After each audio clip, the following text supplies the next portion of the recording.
Welcome back to Dead Reckoning. I'm Dr. Brian Mattson. Today, on the Above the Paygrade segment, we are welcoming back to the show, Andrew Walker, formerly a policy analyst at the Heritage Foundation and now working for the Ethics and Religious Liberty Commission of the Southern Baptist Convention. Andrew's coming to us from Washington, D.C. Andrew, welcome back to Dead Reckoning.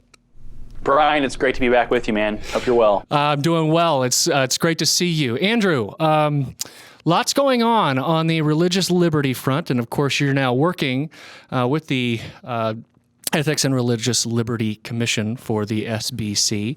And of course we've had a lot of news about this controversial law in Arizona that Jay and I actually talked about on our program quite extensively last week. And there's a lot of confusion out there, even among Christians, about what is involved in all of this. And among all of the pieces that I read, all of the commentary, and there was a lot of great commentary. Your own boss, Dr. Russell Moore, wrote some fantastic material. Yours, by far, I found to be the most compelling, so I wanted to have you on the show to talk about it.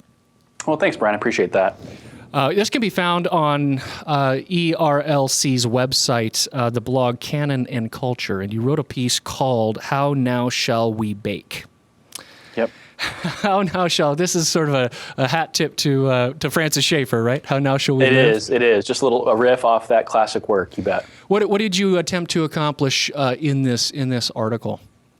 Well, Brian, I think there's a lot of confusion. The confusion is wrapped up largely because of the legislation that we're seeing in places like Kansas and Arizona.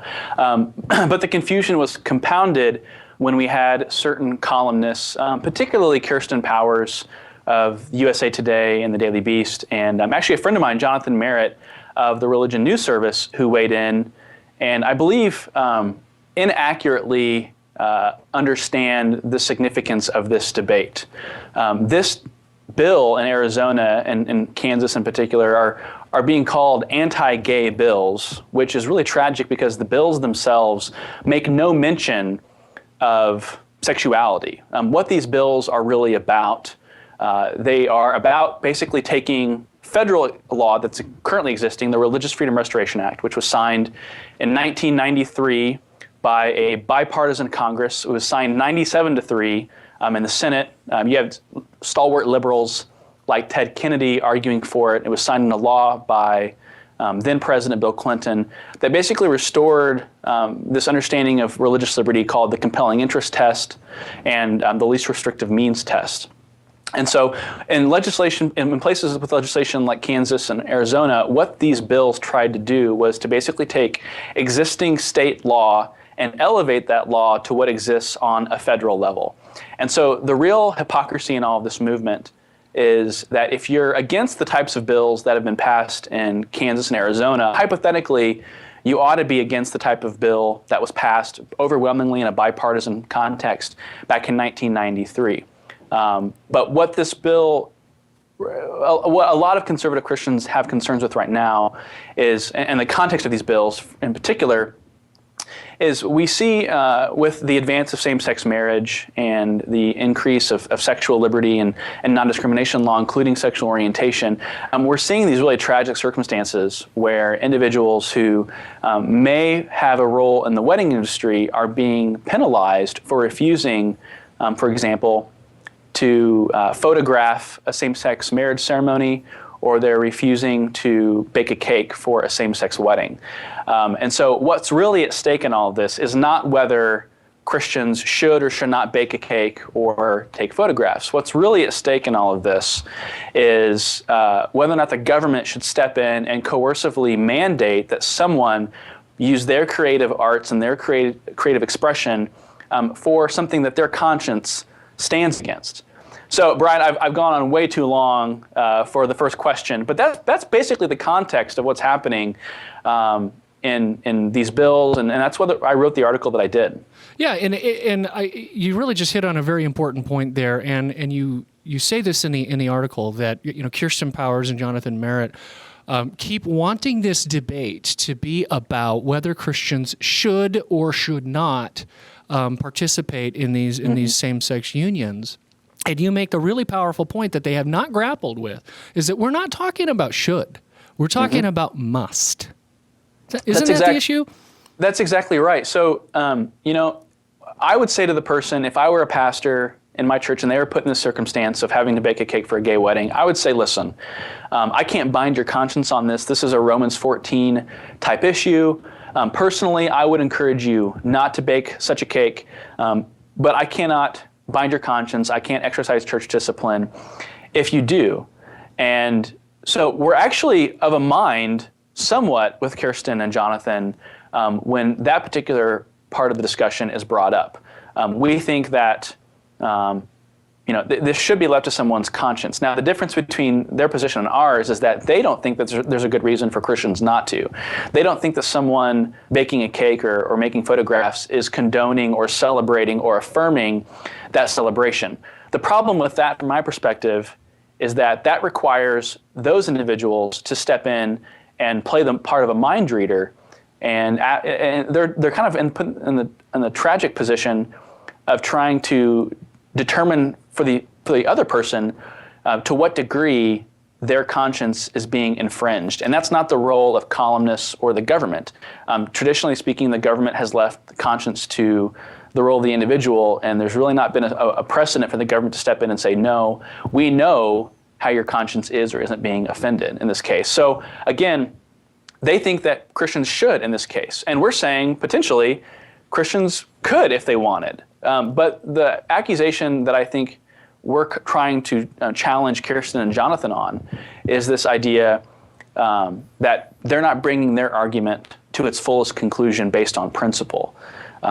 We're saying that no one should be coercively forced to do these types of things. And moreover, it leads to a really troubling precedent.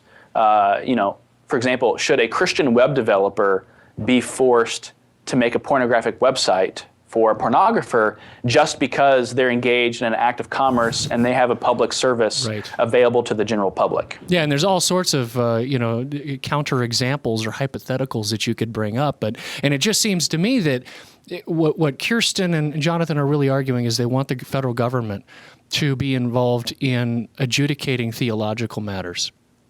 Is that their job? I don't think it's their job, and I don't think it's the role of government either. And that brings us back to an important clarification on these bills. What we see in these bills in Kansas and Arizona is not an invitation for mass discrimination.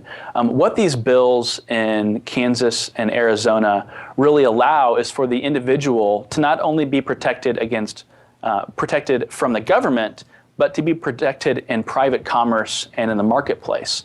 Again, RFRA was passed in '93 with the express intent of kind of putting a buffer between the individual and the government and kind of raising the threshold or raising the hurdle that the government had to jump over to basically claim that religious liberty stops at one point or another. And here in these places, we're just talking about protecting individuals who engage in commerce. And again, the legislation in Arizona, all it really does, Brian, is it just enumerates specific contexts where RFRA is applicable. It doesn't invite mass discrimination. Again, this plays into the mass hysteria and the misinformation campaign that was conducted. And sadly, a lot of self-proclaimed evangelical or Christian authors who are contributing to this misinformation. I think there is a lot of misinformation. I thought another great resource that viewers should probably read is Molly Hemingway's piece that she wrote in The Federalist, kind of documenting how the media and how the press actually portrayed all of this, and the amount of misinformation was amazing. You just brought up this issue, but the whole idea was that these laws in Arizona and Kansas were not saying that the baker or the photographer win. All they were saying is they can actually mount a defense under the Religious Freedom Restoration Act, and the adjudication of it has to go through the legal process. So, yeah. I mean, I think the idea was this was just some kind of a carte blanche thing that will allow people to refuse business when all it was is allowing them a defense. Isn't that right? Brian, that's exactly it. And that's the facet of this discussion that's getting overlooked. Asserting one's RFRA rights or their religious protection rights does not guarantee a win. As I wrote at First Things, this is not about getting a golden ticket that allows you to do anything or anything that anyone that you can conceive of. All this does is initiate an appeals process where a person has to prove how their religious faith was substantially burdened. Again, so there's just misinformation all around. Why? Why do you think that is? Why the misinformation? Is this a concerted effort? Is this a conspiracy? What's going on here? I think, if I can be frank, I think individuals in the progressive left, and particularly in the sexual freedom movement, understand that there's a constituency of evangelicals who, despite where the marriage movement goes, are still going to maintain a biblical sexual ethic. And so I think this is a first wave opportunity for that community to begin to use the force of law to penalize and target and punish people who dissent from the spirit of the sexual revolution. So again, I'm cautious from divining motives or saying this is why in particular. But if you really acknowledge the far left element of this discussion, they're not embracing a live and let live philosophy. They're embracing this mentality that says either you're celebrating or affirming or you're out of the public square.